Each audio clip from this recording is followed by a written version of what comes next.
Friends, ನೀವು ಎಷ್ಟೊಂದು ಜನನ ಕೇಳಿರಬಹುದು, ನನಗೆ ಮಧ್ಯರಾತ್ರಿ ತುಂಬ ಸಲ ಎಚ್ಚರ ಆಗುತ್ತಪ್ಪ.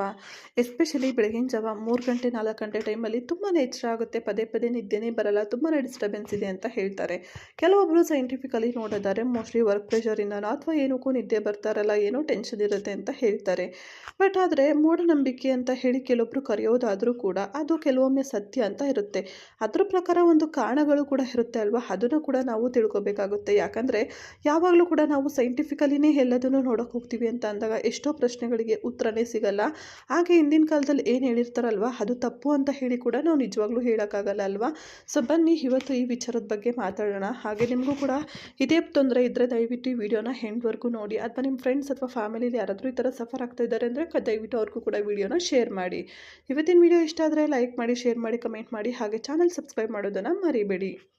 ಸ್ನೇಹಿತರೆ, ರಾತ್ರಿ 3 ಗಂಟೆಗೆ ಆಗಾಗ ಎಚ್ಚರ ಆಗೋದು ಸರ್ವೇ ಸಾಮಾನ್ಯ ಅಂತ ತುಂಬ ಜನ ಅನ್ಕೊತಾರೆ. ಬಟ್ ಖಂಡಿತ ಇಲ್ಲ.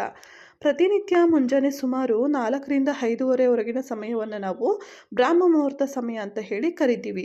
ಈ ಅವಧಿಯನ್ನು ನಾವು ಅತ್ಯಂತ ಮಂಗಳಕರ ಅಥವಾ ಶುಭ ಅಂತ ಹೇಳಿ ಪರಿಗಣಿಸ್ತೀವಿ. ಈ ಸಮಯ ದೇವರು ಮತ್ತು ದೇವತೆಗಳು ಸಮಯ ಆಗಿರುತ್ತೆ. ಇದಕ್ಕಿಂತಲೂ ಮೊದಲು ಬರುವ ಸಮಯವನ್ನು ನಾವು ಕೆಟ್ಟ ಸಮಯ ಅಂತ ಪರಿಗಣಿಸಲಾಗುತ್ತೆ. ಈ ಸಮಯದಲ್ಲಿ ನಕಾರಾತ್ಮಕ ಶಕ್ತಿಗಳು ಪೂರ್ಣ ಶಕ್ತಿಯನ್ನು ಹೊಂದಿರುತ್ತೆ ಹಾಗೂ ಅವುಗಳ ಸಂಚಾರ ಹೆಚ್ಚಾಗಿರುತ್ತೆ. ಹಾಗಾಗಿ ಈ ಒಂದು ಸಮಯವನ್ನು ದೆವ್ವದ ಸಮಯವೆಂದು ಕರೆಯಲಾಗುತ್ತೆ. ಹಿಂದೂ ಧರ್ಮ ಮಾತ್ರ ಅಲ್ಲದೆ ಕ್ರಿಶ್ಚಿಯನ್ ಧರ್ಮದಲ್ಲೂ ಸಹ ಅನೇಕ ವಿಚಿತ್ರ ನಂಬಿಕೆಗಳನ್ನು ಹೊಂದಿದೆ. ಅಂತಹ ಒಂದು ನಂಬಿಕೆಯು ಬೆಳಗಿನ ಜಾವ 3 ಗಂಟೆಗೆ ಸಂಬಂಧಿಸಿದೆ. ಕ್ರಿಶ್ಚಿಯನ್ನರು ಇದನ್ನು ದೆವ್ವದ ಸಮಯ ಅಂತ ಹೇಳಿ ಕರೀತಾರೆ. ದೆವ್ವ ಮತ್ತು ಆತ್ಮಗಳಂತೂ ನಕಾರಾತ್ಮಕ ಶಕ್ತಿಗಳು ಈ ಸಮಯದಲ್ಲಿ ತಮ್ಮ ಪೂರ್ಣ ಶಕ್ತಿಯಲ್ಲಿದ್ದುಕೊಂಡು ಜನರಿಗೆ ಒಂದಲ್ಲ ಒಂದು ರೀತಿಯಲ್ಲಿ ಕಿರುಕುಳ ನೀಡಲು ಪ್ರಯತ್ನಿಸುತ್ತವೆ ಎನ್ನುವ ನಂಬಿಕೆ ಕೂಡ ಇದೆ. ಇನ್ನು ಬೆಳಗಿನ ಜಾವ 3 ಗಂಟೆಗೆ ಬಹುತೇಕ ಎಲ್ಲರೂ ಆಳವಾದ ನಿದ್ದೆಯಲ್ಲಿರ್ತಾರೆ ಮತ್ತು ಇದು ಬ್ರಾಹ್ಮ ಮುಹೂರ್ತಕ್ಕಿಂತಲೂ ಒಂದಿಷ್ಟು ಸಮಯ ಮೊದಲು ಬರುವ ಅವಧಿಯಾಗಿದೆ. ಅದೇ ಸಮಯ ಶಕ್ತಿಗಳು ಹೆಚ್ಚು ಸಕ್ರಿಯವಾಗಿರುವ ಸಮಯ ಇದು. ಈ ಸಮಯವನ್ನು ನಾವು ತಾಂತ್ರಿಕ ಆಚರಣೆಗಳಿಗೆ ಹೆಚ್ಚು ಸೂಕ್ತ ಅಂತ ಹೇಳಿ ಪರಿಗಣಿಸಲಾಗುತ್ತೆ. ಈ ಸಮಯವನ್ನು ಜನರು ಆಳವಾದ ನಿದ್ದೆಯಲ್ಲಿರ್ತಾರೆ, ಅವರನ್ನು ತೊಂದರೆಗೊಳಿಸುವುದು ಸುಲಭವಾಗುತ್ತದೆ. ಅದಕ್ಕಾಗಿ ಈ ಸಮಯವನ್ನು ದೆವ್ವದ ಗಂಟೆ ಎಂದು ಕರೆಯಲಾಗುತ್ತೆ. ಹಾಗಾದರೆ ಎಂಥವರು ಈ ಸಮಯದಲ್ಲಿ ಜಾಗರೂಕರಾಗಿರಬೇಕು ಅಂತ ಹೇಳಿ ತಿಳ್ಕೊಳ್ಳೋಣ. ಎಲ್ರಿಗೂ ಈ ಒಂದು ಸಮಯದಲ್ಲಿ ಎಚ್ಚರ ಆಗುವುದಿಲ್ಲ.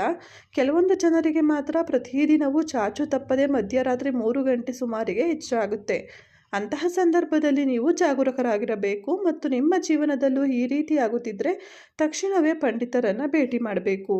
ರಾಕ್ಷಸ ಕುಲಕ್ಕೆ ಸೇರಿದ ಜನರು ಈ ಸಮಸ್ಯೆಯನ್ನು ಹೆಚ್ಚಾಗಿ ಅನುಭವಿಸ್ತಿರ್ತಾರೆ.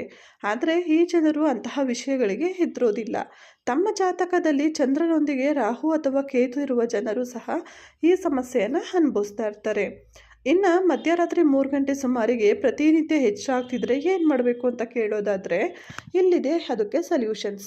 ಪ್ರತಿನಿತ್ಯ ರಾತ್ರಿ ನಿಮಗೆ ಈ ಸಮಯದಲ್ಲಿ ಎಚ್ಚರ ಆಗ್ತಿದ್ರೆ ರಾತ್ರಿ ಮಲಗೋದಕ್ಕೂ ಮುನ್ನ ಹನುಮಾನ್ ಚಾಲಿಸವನ್ನು ಓದಿ ಮಲ್ಕೊಳ್ಳಿ. ಇನ್ನು ಎರಡನೇದಾಗಿ ಜಾತಕದಲ್ಲಿ ಚಂದ್ರ ಮತ್ತು ರಾಹುಕೇತುಗಳು ನೀಡುವ ಸಮಸ್ಯೆಗಳಿಂದ ಪರಿಹಾರವನ್ನು ಪಡೆದುಕೊಳ್ಳಲು ಯೋಗ್ಯವಾದ ಪಂಡಿತರನ್ನು ಭೇಟಿ ಮಾಡಿ. ಇನ್ನು ನೀವು ಜಾತಕದಲ್ಲಿ ರಾಕ್ಷಸ ಕುಲವನ್ನು ಹೊಂದಿದ್ದವರಾಗಿದ್ದರೆ ಜ್ಯೋತಿಷ ಸಲಹೆಯನ್ನು ಪಡೆದುಕೊಳ್ಳಿ. ಇನ್ನು ಮಲಗೋದಕ್ಕೂ ಮುನ್ನ ನಿಮ್ಮ ನೆಚ್ಚಿನ ದೇವರ ಮಂತ್ರಗಳನ್ನು ಪಠಿಸುವುದು ಕೂಡ ಸೂಕ್ತ.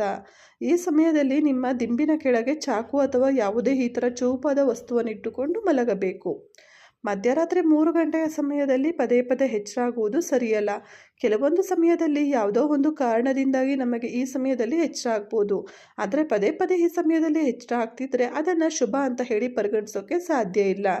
ಈ ಸಮಯವನ್ನು ತಾಂತ್ರಿಕ ಚಟುವಟಿಕೆಗಳನ್ನು ಮಾಡುವ ಸಮಯ ಅಂತ ಪರಿಗಣಿಸಲಾಗುವುದರಿಂದ ಈ ಅವಧಿಯಲ್ಲಿ ಎಚ್ಚರದಿಂದ ಇರೋದು ತುಂಬಾ ಮುಖ್ಯ ಅಂತಲೇ ಹೇಳ್ಬೋದು ಸ್ನೇಹಿತರೆ. ಸೊ ಐ ಹೋಪ್ ನಾನು ಹೇಳಿರುವಂತಹ ಇವತ್ತಿನ ಈ ಟಾಪಿಕ್ ನಿಮಗೆಲ್ಲ ಇಷ್ಟ ಆಗಿರ್ಬೋದು, ಹಾಗೆ ಇನ್ಫಾರ್ಮೇಟಿವ್ ಆಗಿರ್ಬೋದು ಅಂದ್ಕೊತೀನಿ. ಇಷ್ಟ ಆದರೆ ಲೈಕ್ ಮಾಡಿ, ಚಾನಲ್ನ ಸಬ್ಸ್ಕ್ರೈಬ್ ಮಾಡಿ. Thank you.